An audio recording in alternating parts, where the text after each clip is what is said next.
രാഷ്ട്രപതി ദ്രൗപദി മുർമു ഇന്ന് കേരളത്തിലെത്തും. ഉച്ചയ്ക്ക് 1:40 കൊച്ചി അന്താരാഷ്ട്ര വിമാനത്താവളത്തിലെത്തുന്ന രാഷ്ട്രപതി ഇന്ത്യൻ നേവിയുടെ പരിപാടികളിൽ പങ്കെടുക്കും. INS ദ്രോണാചാര്യയ്ക്ക് രാഷ്ട്രപതിയുടെ ഉയർന്ന ബഹുമതിയായ നിഷാൻ സമ്മാനിച്ച ശേഷം തിരുവനന്തപുരത്തേക്ക് തിരിക്കും.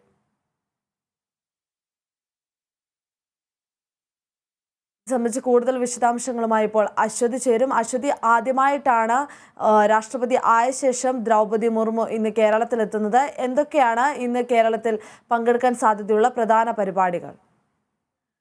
ആൻസില, ഉച്ചയ്ക്ക് 1:40 കൊച്ചി അന്താരാഷ്ട്ര വിമാനത്താവളത്തിൽ രാഷ്ട്രപതി എത്തുന്നത്. രാഷ്ട്രപതി ഇന്ത്യൻ സേനയുടെ പരിപാടികളിലാണ് പ്രധാനമായും ഇന്ന് പങ്കെടുക്കുന്നത്.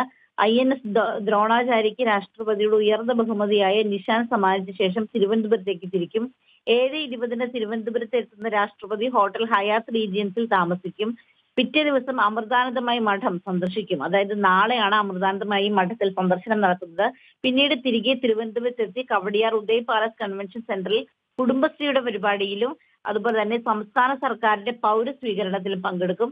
18-ാം തീയതി കന്യാകുമാരി സന്ദർശിക്കും. ഇത് അവസാന മുഹൂർത്തത്തിൽ പ്ലാൻ ചെയ്ത പരിപാടിയാണ്. നേരത്തെ ചാർട്ടിൽ ഈ പരിപാടി ഉണ്ടായിരുന്നില്ല. പിന്നീട് ഉച്ചയോടെ ലക്ഷദ്വീപിലേക്ക് തിരിക്കും. ലക്ഷദ്വീപ് സന്ദർശനത്തിന് ശേഷം 21-ന് ഉച്ചയ്ക്ക് കേരളത്തിലെത്തുന്ന രാഷ്ട്രപതി കൊച്ചി അന്താരാഷ്ട്ര വിമാനത്താവളത്തിൽ നിന്നും ഡൽഹിയിലേക്ക് തിരിക്കും. ഇങ്ങനെയാണ് രാഷ്ട്രപതിയുടെ കേരളത്തിലെ സന്ദർശന ചാർട്ട് തയ്യാറാക്കിയിട്ടുള്ളത്. ആൻസില, വ്യക്തമാണ് അശ്വതി. രാഷ്ട്രപതി ദ്രൗപദി മുർമുവിന്റെ ആദ്യ കേരള സന്ദർശനം ഇന്നാണ്. INS വിക്രാന്തിൽ രാഷ്ട്രപതി സന്ദർശനം നടത്തും. അതോടൊപ്പം തന്നെ നാളെ മറ്റന്നാളുമായി കൊല്ലത്തും തിരുവനന്തപുരത്തും വിവിധ പരിപാടികളിൽ പങ്കെടുക്കുകയും ചെയ്യും.